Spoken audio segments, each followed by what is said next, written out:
Paano kapag nalaman mong nakikipagkompetensya ka pala sa isang taong wala ka ng kalaban-laban kahit anong gawin mo?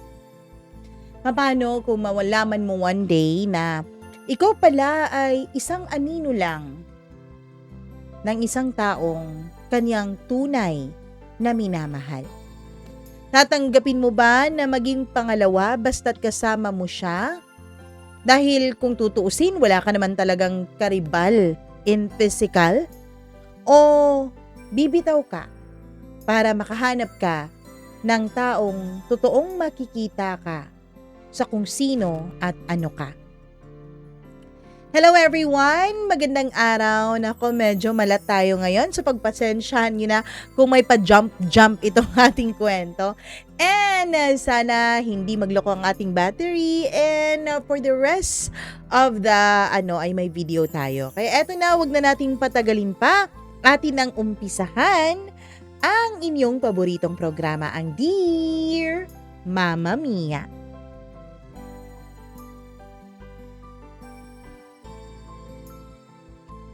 Kung kailan akala mo perpekto na ang lahat, kung kailan akala mo nahanap mo na si Mr. Right, ay dun mo pa matutuklasan na ikaw pala ay isang substitute lamang. Dear Mama Mia, magandang araw sa inyong lahat, lalong-lalo na sa iyo, Mama Mia. At ngayon pa lang, nais ko pong magpasalamat kung sakali man pong mabigyan ng pagkakataon na maiere itong aking storya. Mama Mia, ako po ang asawa. Ako ang nandito. Ako ang pisikal niyang nakakasama. Ako ang lagi niyang katabi sa kama. Pero bakit ganun? Bakit pakiramdam ko, ako ang pangalawa? Hindi ko alam kung kailan nagsimula ang lahat. Basta isang araw, bigla ko na lang naramdaman na may kahati pala ako sa asawa ko. May kahati ako sa kanyang atensyon sa kama, sa hapagkainan. Pati na rin sa mismong puso niya ay may kahati ako. Alam kong marami sa atin ang merong kahati sa puso ng kanilang mga minamahal. Kasi marami naman talagang taong nangangaliwa eh. Marami naman talagang taong pumapatol sa iba kahit may kasama na. Pero iba po ang buhay ko. Iba po ang karanasan ko. Kasi wala namang pinatulang iba ang asawa ko. Wala naman siyang kirida o kabit.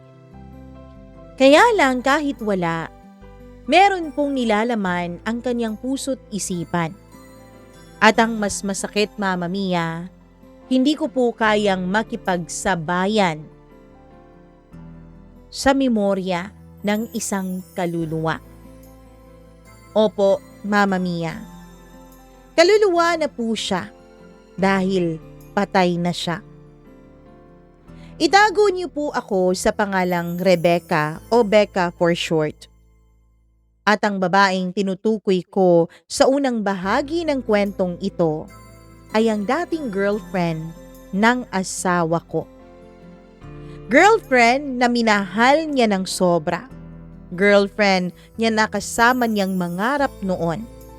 Girlfriend na inakala niyang magiging ina na ng kaniyang mga anak.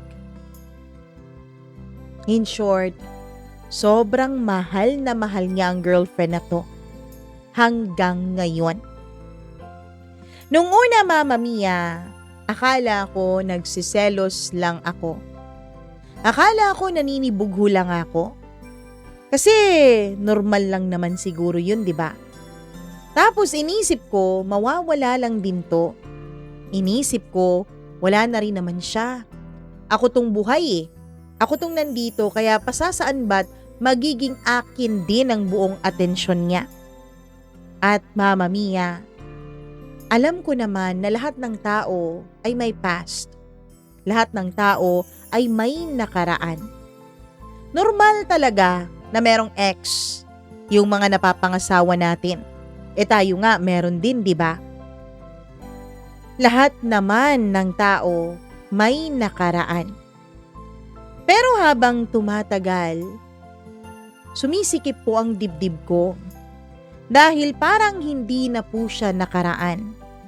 Parang kasama pa rin namin siya sa bahay.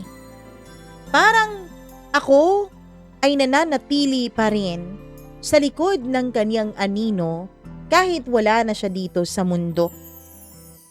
Hindi ko man siya nakikita pero ramdam na ramdam ko siya. Ramdam ko, Mama Mia, na hindi buo ang pagmamahal ng asawa ko sa akin. Yung paraan ng pagyakap ni Noel sa akin. Yung mga pagkaing niluluto niya. Yung mga salitang sinasabi niya bago kami matulog, pakiramdam ko ay hindi naman talaga lahat ng yun ay nauukol sa akin. Pakiramdam ko, hindi naman para sa akin ang mga efforts na yun. Pakiramdam ko kapag magkasama kaming dalawa ni Noel, hindi naman talaga ako ang nakikita niya. Hindi naman talaga ako ang gusto niyang makasama. Minsan, Mama Mia, habang magkatabi kami ni Noel sa kama, ay bigla niya akong yayakapin mula sa likod. Mahigpit ang pagkakayakap na yun. Mainit. Tapos para bang takot na takot siyang mawala ako. At dun ako natutuwa, Mama Mia. Kasi pakiramdam ko mahal na mahal ako ni Noel eh. Hanggang sa isang malamig na malamig ang gabi. Akala niya siguro tulog na ako. Kasi hindi na ako masyadong gumagalaw noon sa kama dahil pinipilit ko na pong matulog kasi maaga pa po ang pasok ko kinabukasan. Siguro akala niya nananaginip na ako. Hanggang sa narinig ko na lamang ang biglang pagbulong ni Noel. Ganito rin siya matulog. Ganito rin ang posisyon niya. Pakiramdam ko, Mama Mia, ay may sumakal noon sa leeg ko. Gusto ko siyang kumprontahin. Gusto kong sumigaw. Gusto kong tanungin kung sinong naaalala niya sa posisyon ng pagtulog ko. Pero pinigilan ko ang sarili ko. Pumikit na lamang ako. Kahit na ang totoo ay may 2 patak ng luha na nakatakas mula sa aking mga mata. Mama Mia, inisip ko na lang, ayos lang yun. Siguro naalala lang niya. Siguro hindi naman talaga niya sinasadya. Mahilig po ako sa kulay puti. Yan ang akala ko. Isang araw, Mama Mia, habang nag-aayos ako ng closet, ay nakakita ako ng isang kahon. Lumang kahon na yon. Amoy alikabok na. Hindi ko alam, pero may nag-uudyok sa akin noon na buksan ang kahon na yon. Sa tinagal-tagal ng pagsasama namin ni Noel, hindi po ako nakikialam sa kaniyang mga gamit. Nung araw lang na yun na naglilinis ako't mag-isa ako sa bahay. Pagkabukas ko nung kahon, ay nakita ko ang mga larawan, mga sulat at isang lumang pabango. Inamoy ko ang pabango na to, Mama Mia. At nung naamoy ko yon, ay nanlamig ang balat ko. Hindi naman parehong pabango. Hindi naman parehong brand. Kaya lang, Mama Mia, parehong-pareho po ng amoy ng pabango ko. Pareho. Kinuha ko pa talaga ang pabango ko sa bag ko. Nag-spray ako sa kabila kong kamay habang yung lumang pabango naman ay sa kabila kong kamay. Nung amuyin ko ay parang wala talagang pinagkaiba. Tapos yung mga litrato, Mama Mia. Yung mga litrato ay larawan niya kasama yung babae. At sa bawat larawan na yun, halos lahat ng damit ng babae ay kulay puti. Umiyak ako ng umiyak habang naglilinis. Para akong baliw. Gusto kong tawagan si Noel. Gusto ko po siyang komprontahin. Pero hindi ko ginawa. Kasi alam kong magmumukha lang akong tanga eh. Bakit ko siya kukumprontahin? Wala naman siyang ginagawang masama. Wala naman siyang kabit, di ba? Wala naman siyang ibang babae. Kinabukasan, tinanong ko siya ng pabiro dahil hindi ko na talaga mapigilan ang bugso ng aking damdamin. Kaya dinaalan ko na lang sa biro ang lahat. Noel, bakit mo nga pala ako gustong laging nakaputi? Napangiti siya. Yung ngiti na parang may iniisip na malayo. Kasi bagay na bagay sa'yo ang kulay puti eh. Tinitigan ko siya.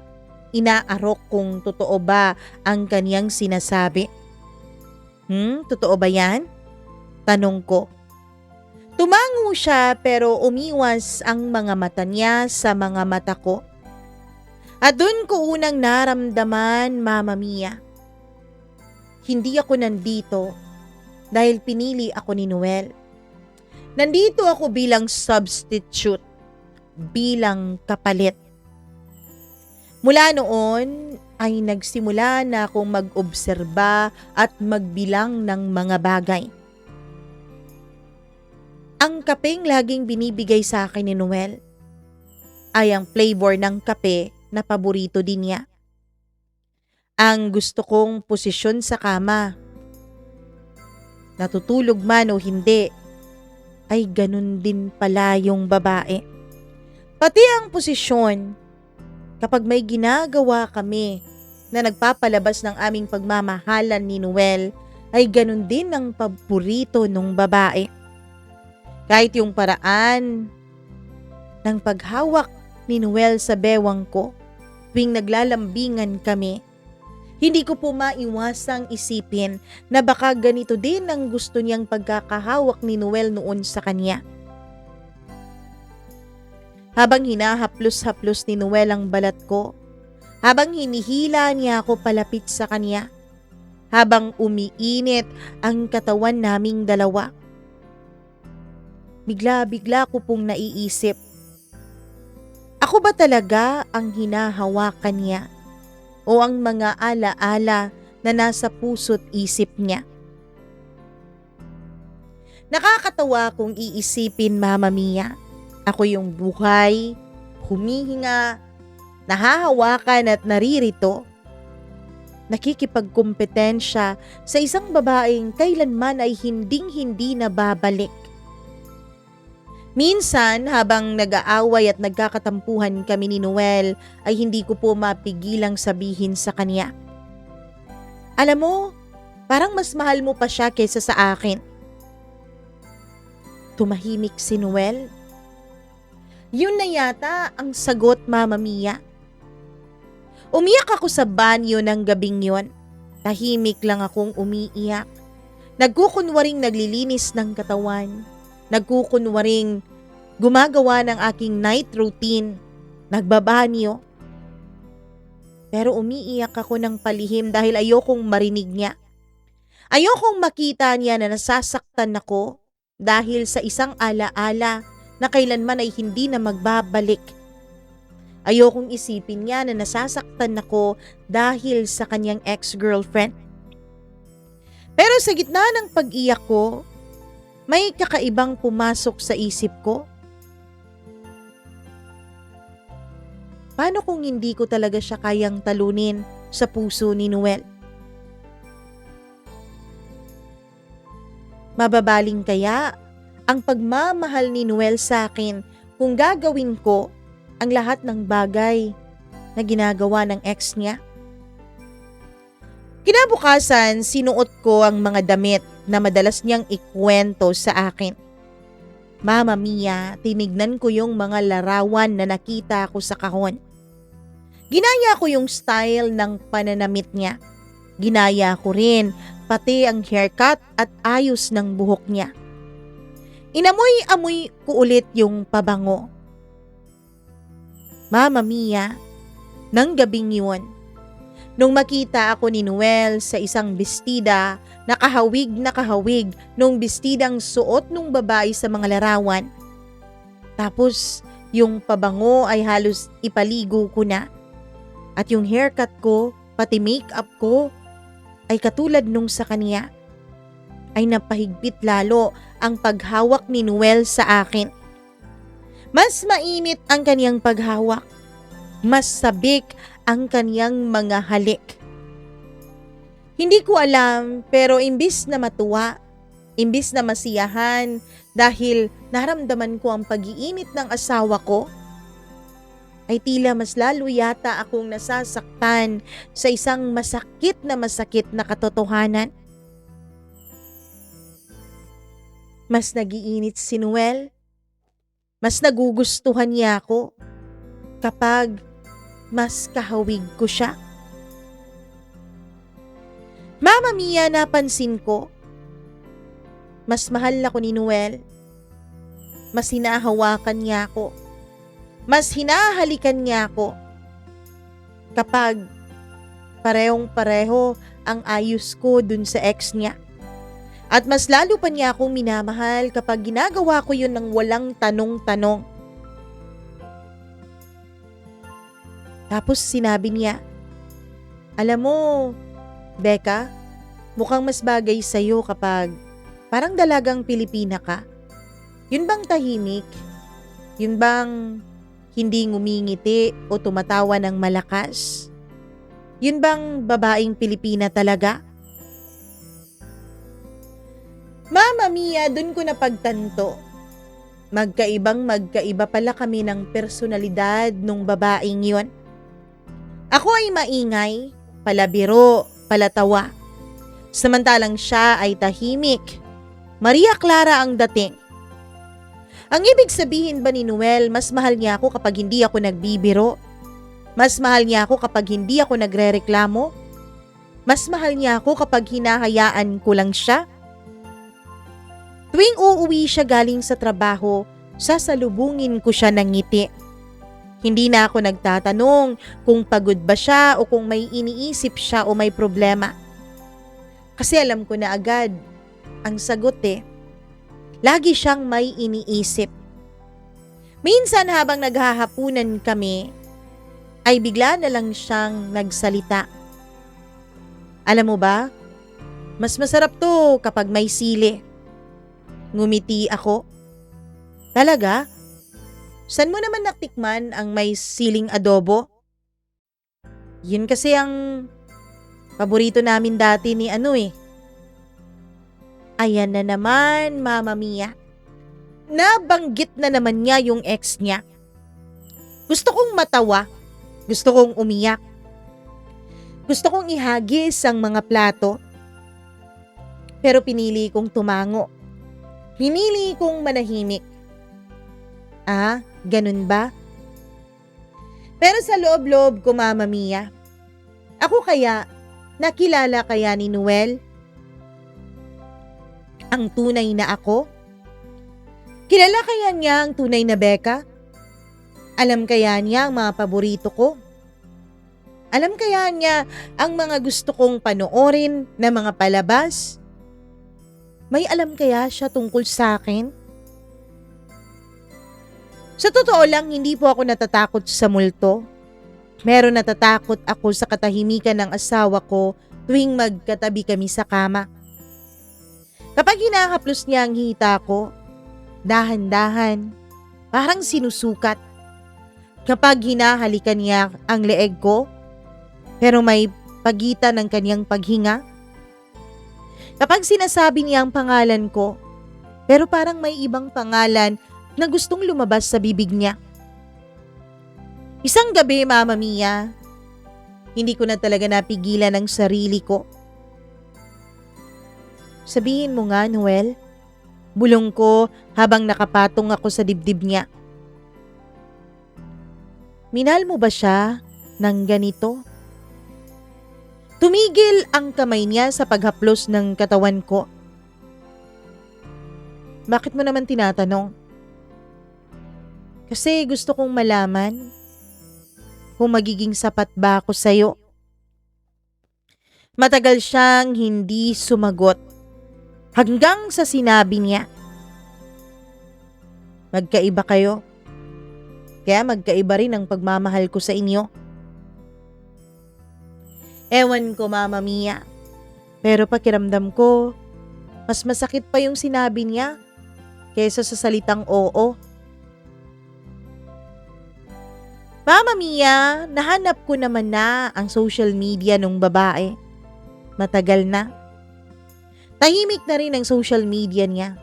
Wala na nagpo-post ng kahit na ano. Parang sementeryo na lang yun ng mga alaala niya. Pero bawat litrato niya, bawat litrato nilang dalawa ni Noel, ay parang salamin. Lalo na kapag magkasama sila. Ganun pala siya ngumiti. Ganun pala siya tumingin. Ganun pala siya manamit sa mga espesyal na okasyon. Habang tinitignan ko ang social media niya at nagsuscroll ako sa mga pictures niya, Mama Mia, ay kumuha ako ng salamin. Humarap ako sa salamin tapos pinapractice ko kung paano siya ngumiti, kung paano siya tumingin sa camera. At ginawa ko ang hindi ko inakalang gagawin ko. Ginaya ko siya, Mama Mia. Hindi dahil gusto ko, kundi dahil gusto kong mahalin ako ng buo ni Noel. Isang gabi, sinuot ko ang damit na parehong-pareho sa damit niya dun sa isang litrato kung saan nag-dinner silang dalawa ni Noel sa isang restaurant. Inayos ko rin ang buhok ko gaya ng pagkakaayos niya ng buhok niya doon sa litratong iyon. At bago pa dumating si Noel ay nag-spray na ako ng pabango. Pagpasok niya sa kwarto ay natigilan siya. Hindi siya nagsalita agad. Lumapit muna siya sa akin. Hinawakan ang mukha ko at bumulong. Akala ko hindi niya tinapos ang gusto niya sanang sabihin. Pero niyakap niya ako ng sobrang higpit, Mama Mia. Parang may hinahanap siya. Parang may binabalikan siya. At sa gabing yun, mas naging mainit siya kaysa sa dati. Mas naging sabik. Mas naging desperado. At habang magkahalo ang init ng mga katawan namin ay naisip ko, eto pala ang presyo ng pagmamahal niya. Kinabukasan, Mama Mia, bigla akong tinanong ng kaibigan ko sa opisina. Okay ka lang ba? Ano? Bakit mo naman tinatanong? Kasi parang hindi na ikaw si Becca eh. Anong hindi na ako si Becca? Ako pa rin to, no? Tignan mo. Yung ngiti mo, yung makeup mo, pati buhok mo, pati pananamit mo, nagbago bigla eh. Ikaw pa ba talaga yan? O si Aliana na? Mama Mia, kilala nung kaibigan ko na yun si Aliana dahil magkaibigan din sila. Magkaibigan din sila ni Noel.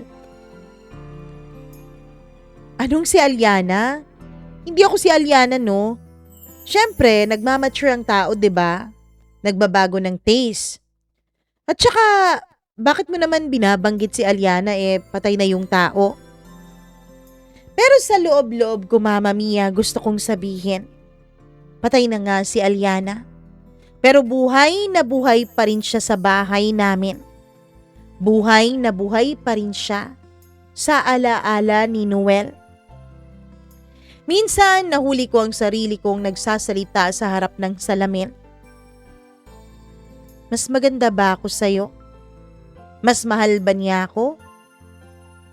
O wala lang siyang choice dahil ako yung nandito? Napatawa ako sa sarili ko. Isipin mo yun? Ako? Nakikipag-usap sa isang babaeng wala na? Isang gabi, Mama Mia, nagising ako dahil umiiyak si Noel. Nung magising ako ay napansin kong nananaginip pala siya, binabangungot. At sa kanyang panaginip, paulit-ulit niya pong binibigkas ang pangalan niya. Umiiyak ako habang ginigising ko siya. Nung makita niya akong umiiyak, napagtanto niya kung anong nangyari. Sorry, hindi ko pa rin siya nakakalimutan.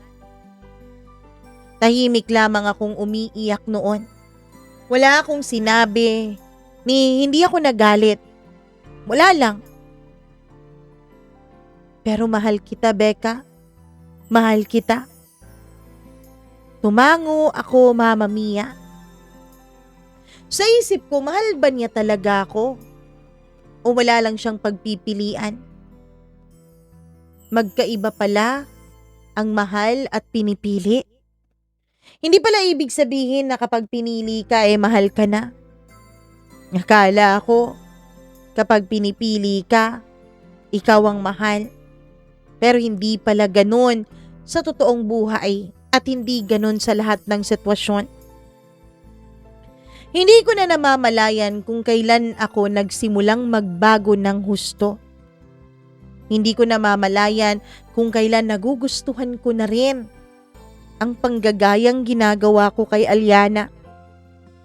Hindi na ako bumibili ng mga damit na dati ay gusto ko. Binibili ko na ang mga bagay na alam kong magugustuhan ni Noel. At ang mga bagay na yun ay ang mga bagay na naglalarawan sa pagkatao ni Aliana. Hindi ko na inaayos ang buhok ko para maging komportable ako, para maging maganda ako sa harap ng iba. Inaayos ko na ito sa paraan na napapangiti ko ang asawa ko.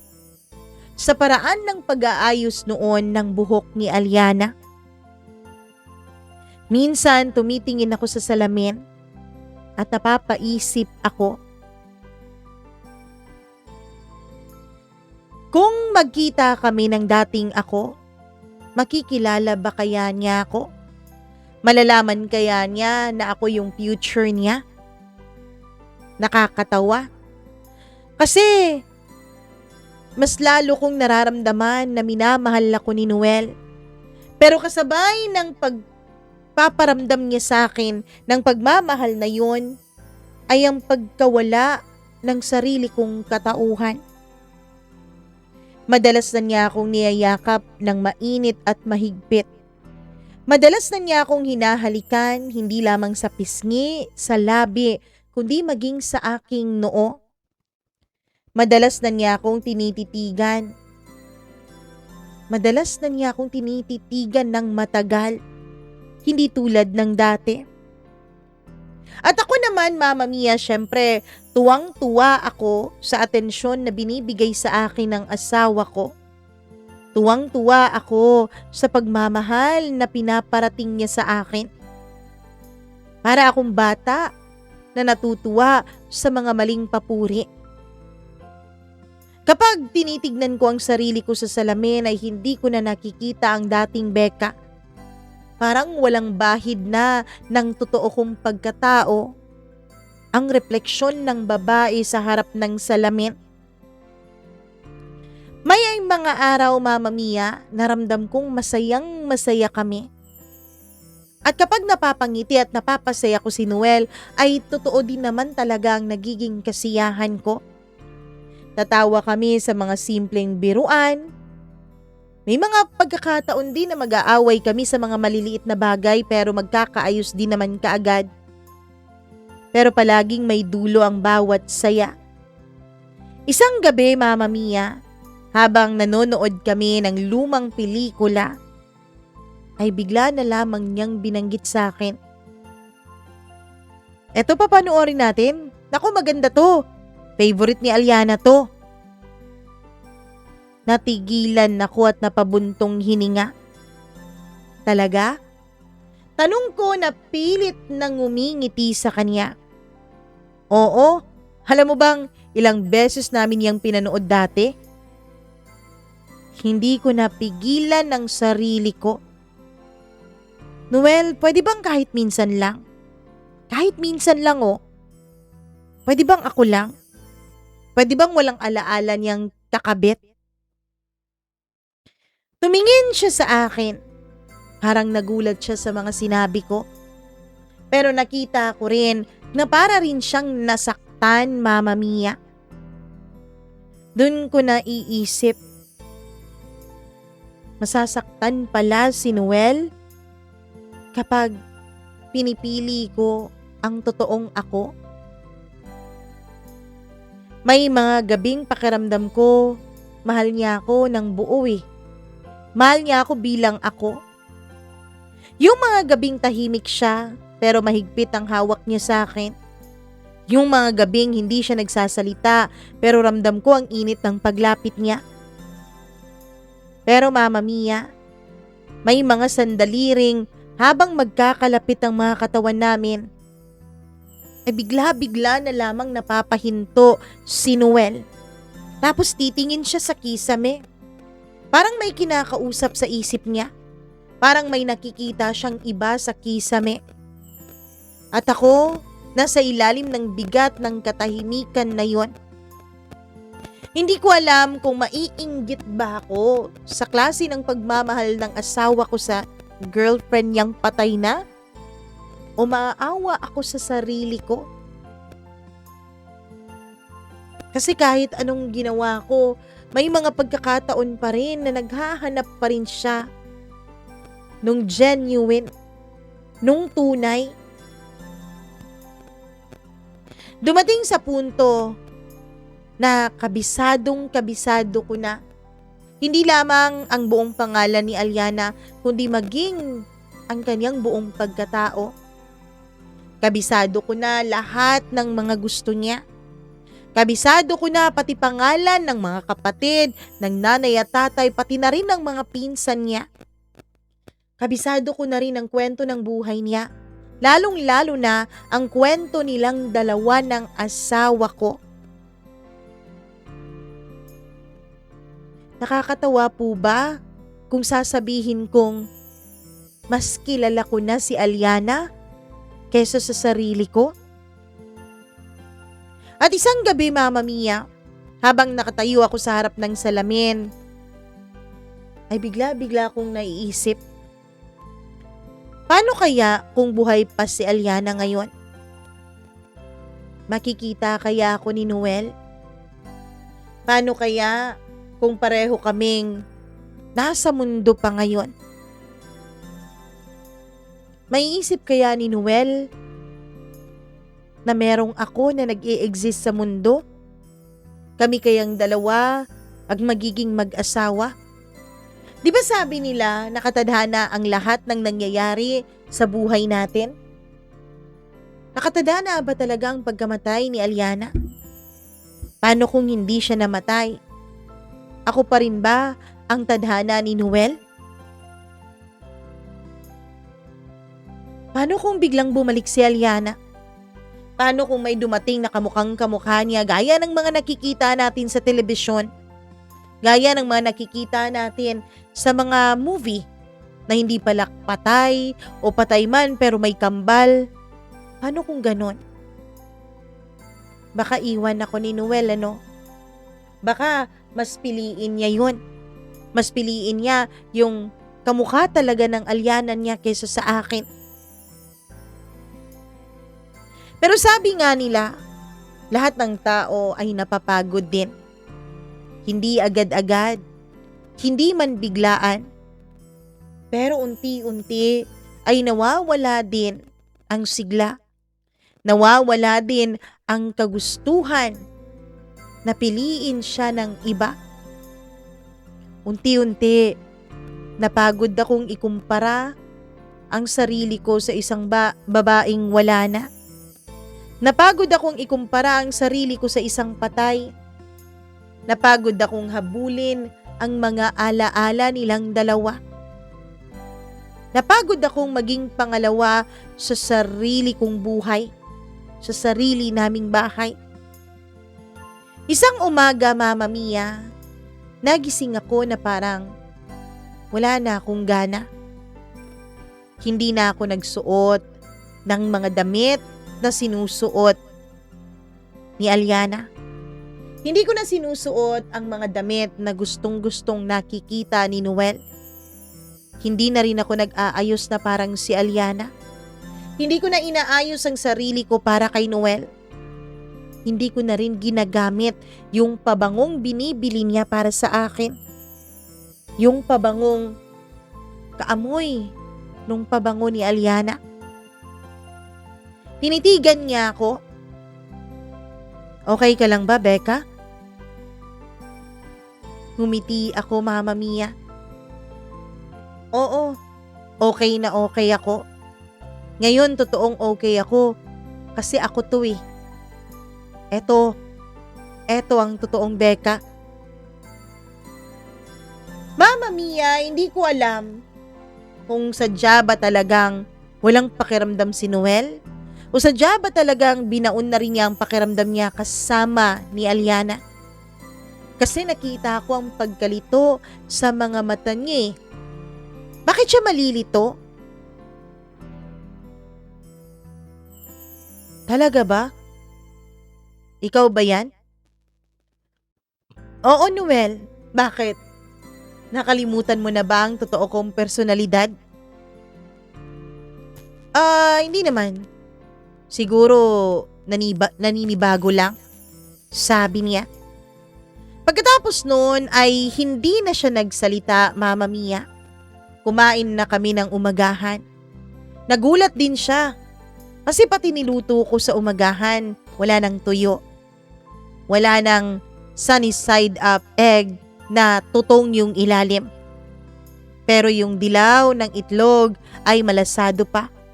Hindi na ganun ang pagkakaluto ko. Binalik ko na sa gusto ko.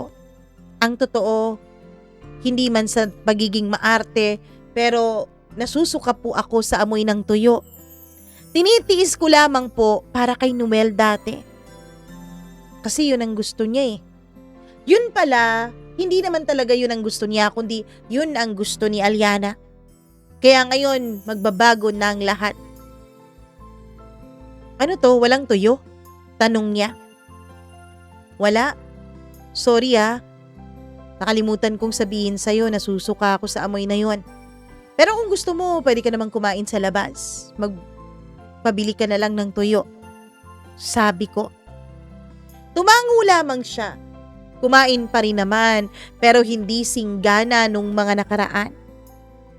Nung mga panahon na inahahanda ko, ay ang mga paborito nilang almusal dalawa ni Aliana. Mama Mia, dahil sa ginawa ko, dahil sa pagkuha ko ulit ng sarili ko, dahil sa pagyakap ko ulit ng pagkatao ko, ay naramdaman kong biglang nagbago rin si Noel sa akin. Nagbago din ang kaniyang pakikitungo sa akin, Mama Mia. Nagbago din pati ang kaniyang mga yakap at halik. Parang lumalayo siya. Hindi naman po physically. Parang emotionally. Parang yung connection naming dalawa ay unti-unting nawawala. Mas naging tahimik siya kaysa sa dati. Mula nung hindi na ako nagdadamit ng katulad ni Aliana, ay naging madalang na rin ang paglalambing niya sa akin. Minsan nga tingin ko, Mama Mia, nilalambing lang niya ako kapag nagiinit ang kaniyang katawan. Kapag kailangan niya lang ng pagparausan o paglabasan ng init niya. Yun lang. Kapag tapos na, kapag nailabas na niya ang init niya, tatayo siya. Pupunta ng banyo, magsistay doon ng halos 30 minutos. Tapos paglabas niya, nakabihis na siya. Diretsong higa na, tapos tatalikuran ako at ilang saglit pa ay maghihilik na. Para bang wala na siyang pakiramdam. Para bang pagpapalabas na lang talaga ng init ang lahat. At dun ko na intindihan, Mama Mia. Isang masakit na katotohanan ang pilit niyang isinasampal sa mukha ko. Kahit kailan siguro hindi niya ako minahal ng totoo. Kahit kailan siguro ang nakikita niya sa akin ay ang mga alaala ni Aliana at hindi naman talaga ako. Isang gabi, Mama Mia, habang nagsi-cellphone ako at siya naman ay may binabasang libro, ay bigla siyang nagtanong nang hindi lumilingon sa akin. Bakit ka nagbago? Tanong niya. Tinitigan ko siya. Sino bang kausap mo? Ako ba na nandito o may kinakausap kang hindi ko nakikita? Tanong ko sa kanya. Pwede ba huwag kang ang pilosopo, Becca? Siyempre ikaw ang kausap ko. Sabi niya nang hindi pa rin ako tinitingnan. Sagutin mo nga ang tanong ko. Bakit ka nagbago? Tanong niya ulit. Nagbago ba talaga ako? Ha, Noel? Nagbago ba talaga ako? O hindi mo lang talaga nakikita ang tunay na ako?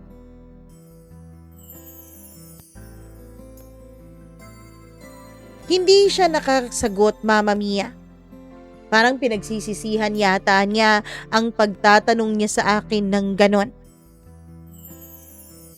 Well, kung gusto mo talagang malaman kung bakit ako nagbago, yun ay dahil gusto kong mabuhay bilang ako, Noel. Gusto kong mabuhay bilang si Becca at hindi bilang alaala at anino ng taong namayapa na. Tahimik lamang siya. At sa katahimikang iyon, alam kong paparating ang isang matinding katotohanan. Isang gabi, Mama Mia, nagulat ako nung patulog na kaming dalawa at bigla niyang hinawakan ang mukha ko. Sorry, Becca, pero hindi pa ako handa. Gulat na gulat ako, pero kinumpose ko ang sarili ko. Tumingin ako sa mga mata niya. Handa? Handa para saan? Tanong ko. Hindi ako handa para sa'yo. Kasi nakakulong pa rin ako sa mga ala-ala niya. Mama Mia, nung tinitigan ko ang mga mata ni Noel, ay nakita ko ang buong sinseridad, ang buong katotohanan. Sa unang pagkakataon, naramdaman ko na naging totoo siya sa akin at totoong ang mga ala-ala pa rin ni Aliana ang pinanghahawakan niya. Pero tao ako, Mama Mia. Hindi ako santa na habang buhay magpapakamartir. May hangganan ng mga tao. May hangganan pala ako. Alam kong hindi ko pwedeng punuin ang puwang na iniwanan ni Aliana sa buhay ni Noel. Napatawa ako ng bahagya. Kaya pala kahit anong gawin ko, hindi mo ko kayang makita bilang ako.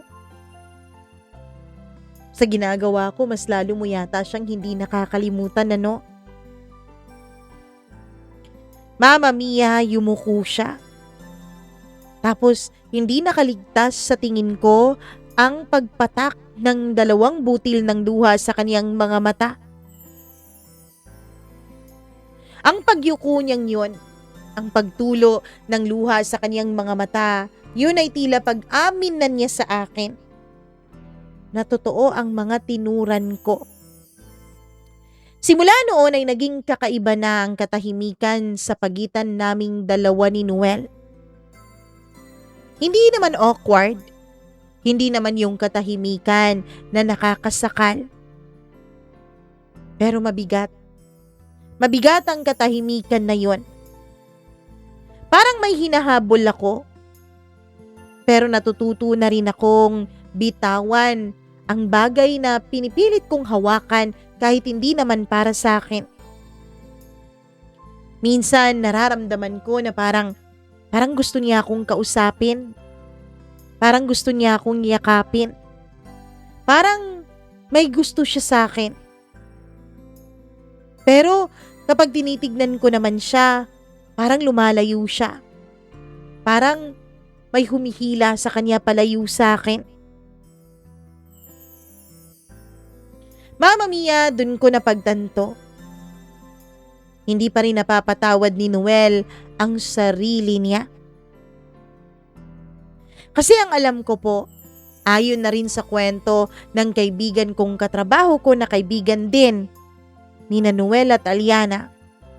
Matagal na raw gusto ni Aliana dati na magpakasal na silang dalawa ni Noel. Kaya lang itong si Noel ay naghahanda daw ng isang magarbong kasal.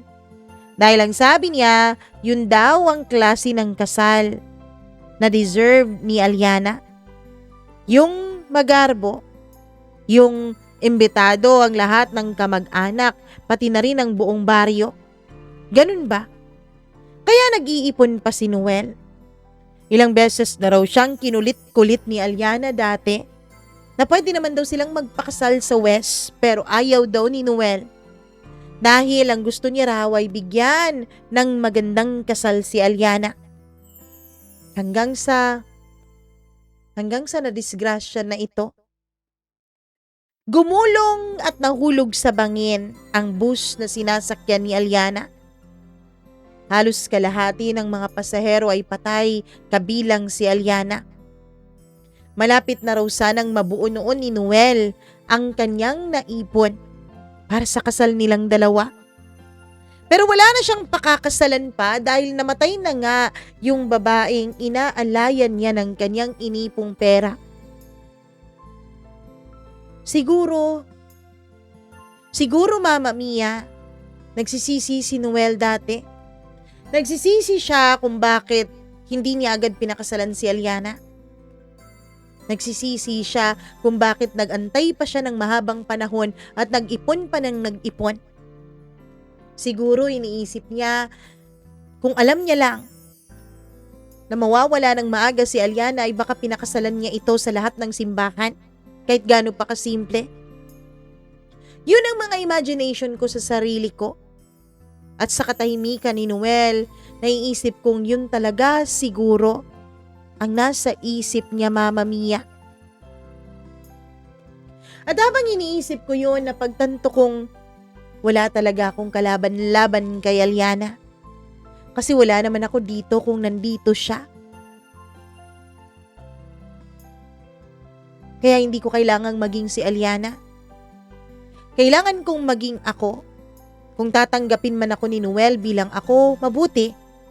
Pero kung hindi, at least tanggap ko ang sarili ko. Kaysa naman baguhin ko pa ang sarili ko para maging ibang tao.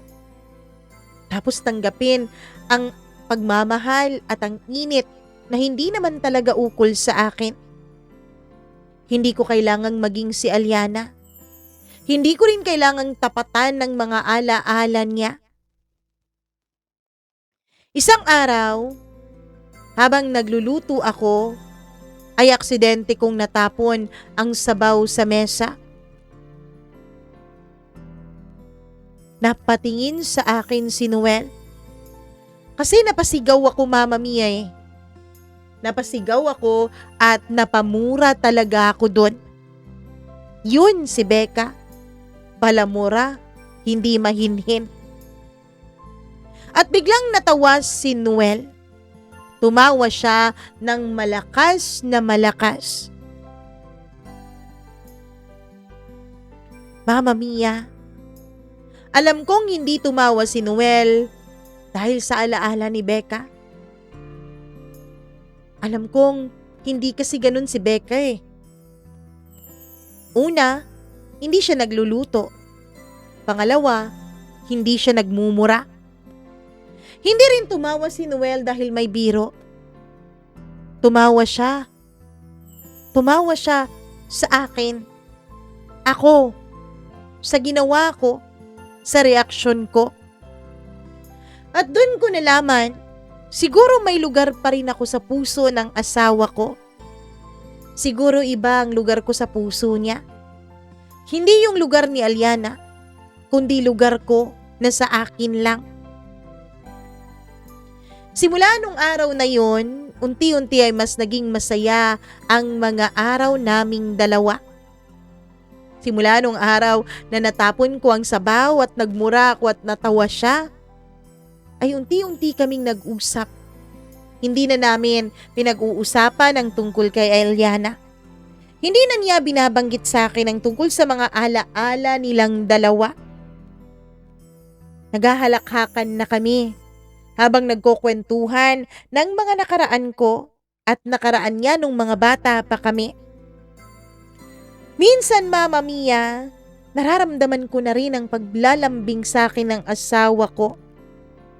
May mga eksena na rin kaming nakakatawa na sa aming dalawa lang.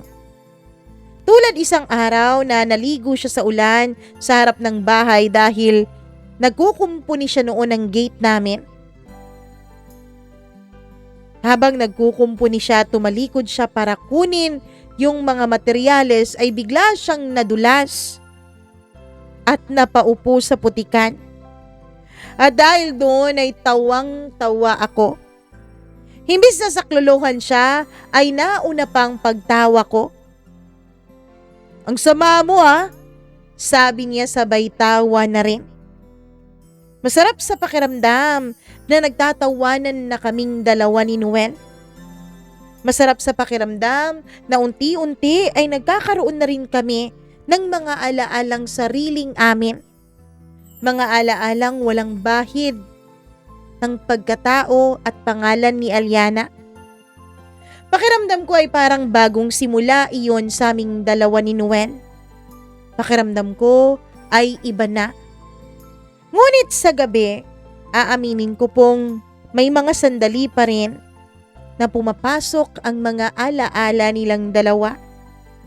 May mga gabi pa rin na naiisip kong ako pa rin kaya o ako na kaya ang nasa isip ni Noel habang hinahalikan at hinahaplos niya ang katawan ko. Hindi pa rin tuluyang nawawala si Aliana. Siguro kailanman ay hindi talaga siya tuluyang mawawala.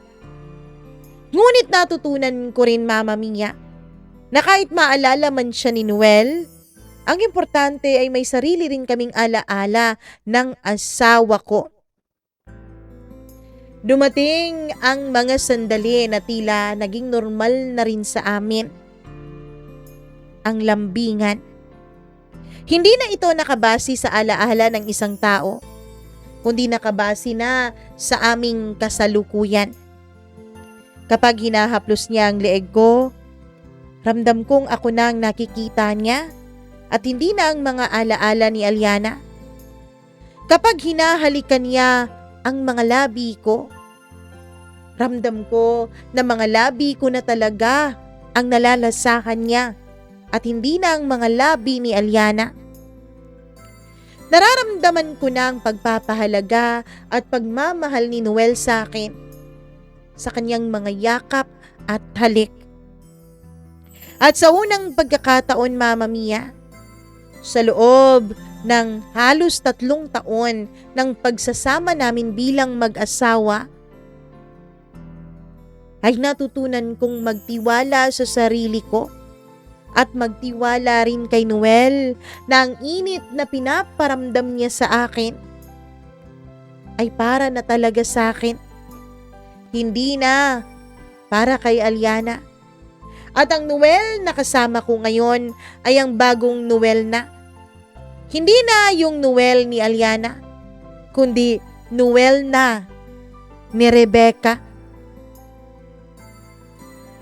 Hindi na Noel na kinakasama ni Aliana, kundi Noel na asawa ni Rebecca. Minsan, Mama Mia, hindi naman talaga mawawala ang pag-aaway, hindi ba? Hindi naman talaga nawawala ang mga tampuhan bilang mag-asawa kayong dalawa. At tulad ng dati, pumapasok pa rin ang mga selusan. Pumapasok pa rin ang mga tampuhan, ang mga dating alaala, ang mga dating tensyon na bumabalik sa akin na parang naging trauma response. Pero natutunan naming magpatawad sa dulo ng galit. Natutunan naming pag-usapan ng malumanay kapag humuhupa na ang init ng aming mga ulo. Natutunan rin naming humingi ng tawad sa isa't isa.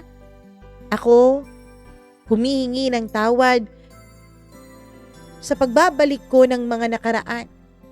Sa pagbabalik ko sa kanya ng mga sakit na naramdaman ko dati. Siya naman, humihingi rin ng kapatawaran sa mga nagawa niya sa akin dati. Sa pagpipilit niya dati sa mga alaala ni Aliana sa relasyon naming dalawa. Napagtanto ko rin, Mama Mia, na mahalaga man ang nakaraan ay hindi naman po ito singhalaga ng kasalukuyan. Mas mahalaga talaga ang kasalukuyan. Mama Mia, yung kahon na binuksan ko sa mga unang bahagi ng kwentong ito, kung saan nakalagay ang mga lumang gamit ni Aliana, ang mga luma niyang sulat para kay Noel, ang mga luma niyang regalo, mga luma niyang litrato. Lahat ng yun ay dinala ko at inilagay sa attic ng aming bahay. Hindi ko po itinapon. Hindi dahil natatakot ako sa magiging reaksyon ni Noel, kundi dahil alam kong bahagi iyon ng kanyang nakaraan at wala akong karapatan na itapon yon. Pinanatili ko yon. Ngunit nagbago na po ang pakiramdam ko dun sa kahon na yon. Dati kasi nakakasakal yun eh. Dati kasi nakakalungkot, nakakapagselos. Ngayon ay hindi na ito nakakasakal. Hindi na ito nagpapalungkot sa puso ko. Ngayon, ito na lang ay alaala. Alaala ng nakaraan ng aking asawa na hindi ko kailangang makipagkompetensya at hindi ko kailangang tapatan. At sa umpisa ng bagong taon ng 2025 ay nakangiti kaming dalawa. Magkahawak kamay at ramdam ang init niya. Init niya na buong buo na para na sa akin talaga at hindi na para sa iba. Mama Mia, isang gabi, habang magkatabi kaming dalawa sa kama, ay bumulong siya sa akin. Love, alam mo, hindi ko na siya naiisip lately. Tumango ako, hindi dahil sa gusto kong paniwalaan ang kaniyang mga sinasabi, kundi dahil alam kong yun ang totoo. Ramdam ko sa mga halik ng asawa ko, sa mga yakap niya, sa init niya. At ramdam ko rin, Mama Mia, dahil tuwing binibigyan niya ako ng bulaklak, yun na talaga yung paborito kong bulaklak at hindi na yung paborito ni Aliana. Kapag binibilhan niya ako ng mga regalo, yun na talagang mga bagay na gusto ko at hindi na yung mga bagay na gusto ni Aliana. At kapag nasa party kami o kahit san pa man, hinahayaan na niya akong maging ako. yung maingay na Becca, yung buhakhak na Becca, hindi yung tahimik na Aliana. Sa unang pagkakataon, Mama Mia, hindi ko na naramdaman ang pagsiselos sa isang patay. Hindi ko na naramdaman ang takot. Ang naramdaman ko na lang ay isang pag-ibig, totoo at kasalukuyan, at para sa akin lamang. Dumating kaming dalawa ng asawa ko sa puntong hindi na naging mahalaga sa amin ang nakaraan. Hindi na naging mahalaga ang mga alaala. Ang mahalaga ay kung gaano ko siya minahal ngayon at kung gaano niya ako minamahal ngayon. Natutunan na rin ni Noel na tanggapin na wala na si Aliana. Natutunan na rin niyang patawarin ang sarili niya. At natutunan na rin niya na tanggapin na ang mga alaala nila ay mga magagandang alaala nila sa isa't isa. Pero hindi iyon ibig sabihin na kailangan niya yung dalhin maging sa aming kasalukuyang pagsasama. Ang mahalaga ay ang ngayon.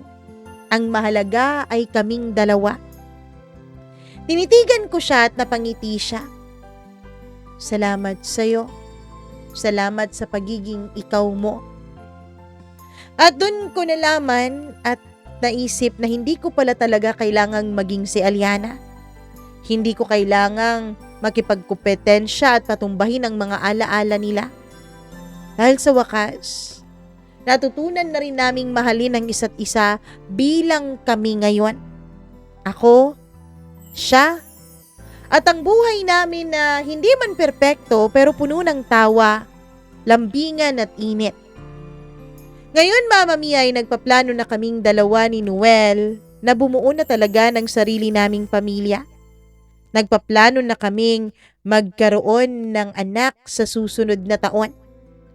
At kaya ko po ibinahagi itong kwento ko para ito ay isang hudyat sa akin na tuluyan na talagang iwan sa taong ito ang lahat ng sakit, ang lahat ng pasakit. At gusto ko bago magsimula ang taong 2026 ay maging malinis na at masaya ang simula naming mag-asawa. Hanggang dito na lamang po, Mama Mia, at maraming salamat sa pagbibigay mo ng oras at atensyon para dito sa aking sulat. Muli, nagmamahal at gumagalang, Rebecca.